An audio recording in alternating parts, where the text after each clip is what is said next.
అది hello guys, ఎలా ఉన్నారు అందరూ? స్వాగతం ఛానల్ కి. సో ఇవాళ మనం రియాక్ట్ చేయబోతున్నాం NTR Neel project. So already మనం చూసేసరికి టైం కి ముందే మనకి పెట్టేస్తున్నారు. మనకి thumbnail లో కూడా నేమ్ తెలిసిపోతుంది. మనోడు అసలే పెద్ద ఎన్టీఆర్ ఫ్యాన్, చాలా హైప్ అప్ అయి ఉన్నాడు. దొబ్బడు మనట. మనం నైట్ 12 అయినా సరే రియాక్షన్ చేసి అప్లోడ్ చేసేద్దాం అని చెప్పేసి. సో చూద్దాం మనోడు హైప్ కి. మనం చాలు మనకి గ్లిమ్స్ అంటున్నారు కాబట్టి మనం ఎక్కువ హైప్ అయితే అయిపోక్కర్లేదు, కానీ మనం అయితే టైం కి ముందు ఇచ్చాడు. సో ఓకే, ఎలా అనిపిస్తుంది నీకు? Full birthday vibes. ఇంకా ఈ అప్డేట్ ఇంకా దోలగా ఉంటది. మనం చూడాల్సిందే. ఇప్పుడు మనోడు జార్ఖండ్ లో చదువుతున్నాడు, కానీ భువనేశ్వర్ వాడు ఈడు కూడా ఇప్పుడు మనతో ట్రైలర్ రియాక్ట్ చేస్తాడు. మొత్తం గోలగోల చేసేయడమే. సో మీరు చూసారా? మీరు ఆల్రెడీ స్టోరీలు చూస్తుంటే నేను దేవరకు మాత్రం ఫస్ట్ షో చూపించాను మనోడికి. మనకి నువ్వు చెప్పు. రాత్రి 12 గంటలకు రియాక్ట్ చేయిస్తున్నాను నాతోటి కూర్చోపెట్టి. నో ప్రాబ్లం, చూద్దాం అమ్మ రియాక్షన్ కూడా ఎలా ఉంటుందో. వర్త్ ఉంటుందట మనోడు చెప్తున్నాడు. సో లేట్ చేయకుండా మనం రియాక్షన్ కి వెళ్ళిపోదాం. ఒక్క నిమిషం ఛానల్ సబ్స్క్రైబ్ చేసుకోమని చెప్పండి రా. మనం ఇంత టైం లో కష్టపడుతున్నా, సబ్స్క్రైబ్ చేసుకోవాలని చెప్పండి. వీడియో లైక్ చేయండి. యా మీరు చేస్తారు. అది అది అది నమ్మకం బ్రో, నమ్మకం.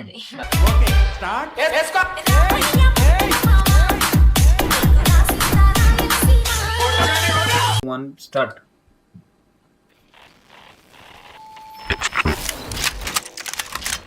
It's true. బ్రిటిష్ వాళ్ళు భారతదేశానికి కాటన్, స్టీల్ మరియు స్పైసెస్ కోసం వచ్చారు. కానీ 250 ఏళ్ళు వాళ్ళు ఇక్కడే ఉండిపోవటానికి కారణం ఒక మొక్క. They came here for the opium poppy, which produces the most addictive substance in the world, heroin. ప్రపంచంలో ఓపియంని అత్యధికంగా పండించేవి 2 ప్రాంతాలు, ఆఫ్ఘనిస్తాన్ మరియు గోల్డెన్ ట్రయాంగిల్. బ్రిటిష్ వాళ్ళు వాటిని ఆధీనంలో ఉంచుకొని 95% ఓపియం ట్రేడ్ ని కంట్రోల్ చేసేవారు. In 1947, when the British left India, they also left behind the most profitable business in the world. దాంతో ఆ వ్యాపారం 2గా చీలింది. ఒకటి ఆఫ్ఘన్ ట్రేడింగ్ కంపెనీ, మరొకటి గోల్డెన్ ట్రేడింగ్ కంపెనీ. అప్పుడే ఓపియం వార్స్ మొదలయ్యాయి. అప్పుడే ఈ villains పుట్టుకొచ్చారు. Genesis chapter 1 verse 1. On the first day, God created light.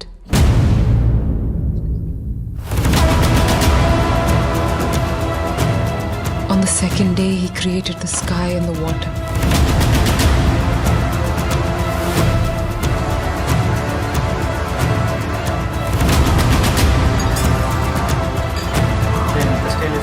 On the third day, He created the land and the vegetation. And on the fourth day, He made the sun and the moon and the stars.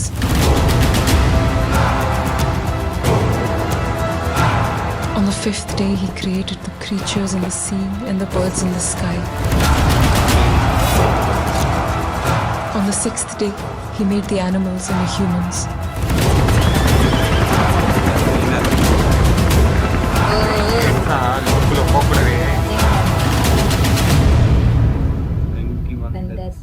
And on the seventh day, God rested.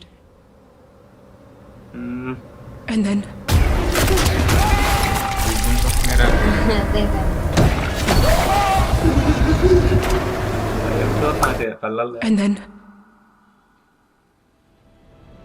the devil was born.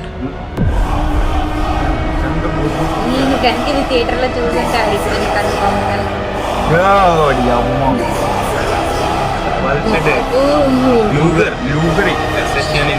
దేవుడు నాకు గొప్ప వరం ఇచ్చాడు. Trigger నొక్కగానే మర్చిపోవడం.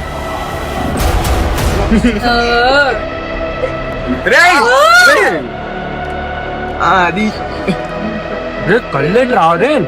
నిద్రపోయినప్పుడు నా కళ్ళుకి నేను చంపిన వాళ్ళ ముఖాలు రావు. కళ్ళు మొత్తం బ్లాక్ నక్షత్రాల ముఖాలే కనపడతాయి. ఎన్టీఆర్ ఇన్ అండ్ యాజ్ పొరపాటున కూడా నా కళ్ళలోకి రావద్దు.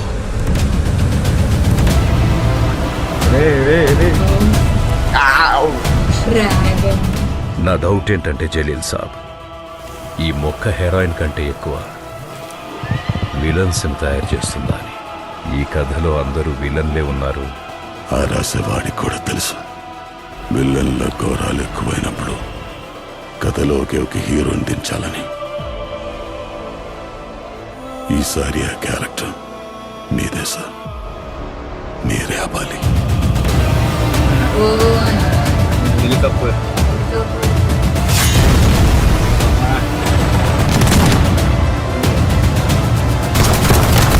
క్లిప్స్ అన్నారు కదరా. అరే బాడీ ఇమోషన్స్ డేట్ రివీల్ చేసేట్రా 7 అట జూన్ జూన్ 11. విబాస్ హేడింగ్ ఎలా అనిపించింది? ఆ చిన్న పిల్లడి సౌండ్ రాగానే కేజీఎఫ్ గుర్తొచ్చింది అది నాకు ఆ first. స్టార్టింగ్ కానీ తర్వాత ఒక్కొక్క క్యారెక్టర్ రివీల్ చేస్తున్నప్పుడు మనకి ఎక్కడ అనిపించలేదు, ఎందుకంటే ఒక్కొక్క లుక్ మారిపోయింది. ఆడు బ్లూ ఐస్ గానీ ఒక్కొక్క లుక్ అంతా పోనీ. అవును, సలార్ లో ఏదో బాడీ గార్డ్ చూపించడం కానీ అది ఏదో రియాలిటీ గానే ఉంటుంది. ఇది అలా రియాలిటీ కాదు, ఇంకా అవుట్ ఆఫ్ స్పేస్ అంటే ఆ టైప్ లో అనిపిస్తుంది ఒక్కొక్క క్యారెక్టర్ రివీల్ చేస్తున్నప్పుడు. లాస్ట్ లో అనిల్ కపూర్ది మాత్రం అంటే మెయిన్ క్యారెక్టర్ కాబట్టి it's okay, no problem, same అలాగే ఉంది.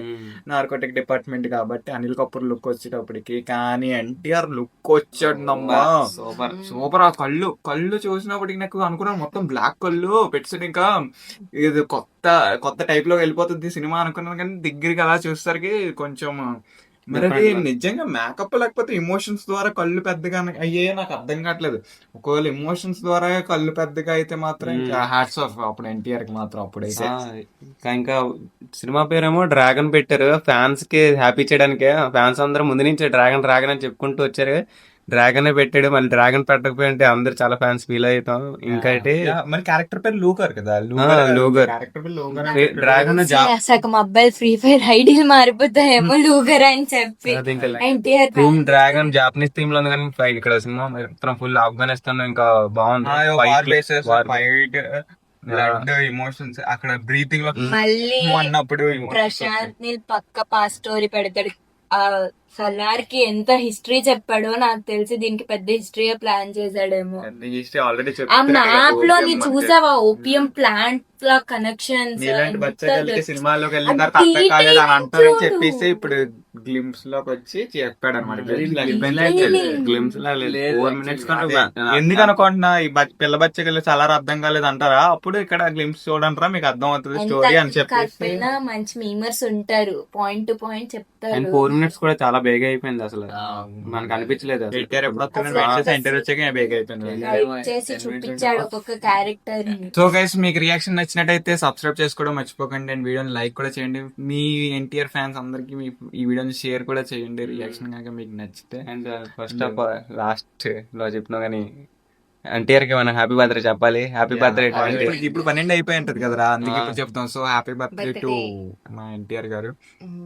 అండ్ మీరు ఒకసారి నా ఛానల్ చెక్అవుట్ చేస్తే నేను స్ట్రేంజర్స్ తో రియాక్ట్ చేస్తూ ఉంటాను. సో మీరు ఒకవేళ కమెంట్స్ లో నాకు మంచిగా చెప్తే నేను ఇదే రియాక్షన్ గ్లిమ్స్ ఇంకా నెక్స్ట్ ఇంకేం వచ్చినా సరే నేను స్ట్రేంజర్స్ తో రియాక్ట్ చేయడానికి చూస్తాను. సో మీరు ఒకసారి చెక్అవుట్ చేయండి. Bye guys. Okay bye, thank you, bye. అన్న పెద్ద మ్యూజిక్ వేస్తా ఇప్పుడు.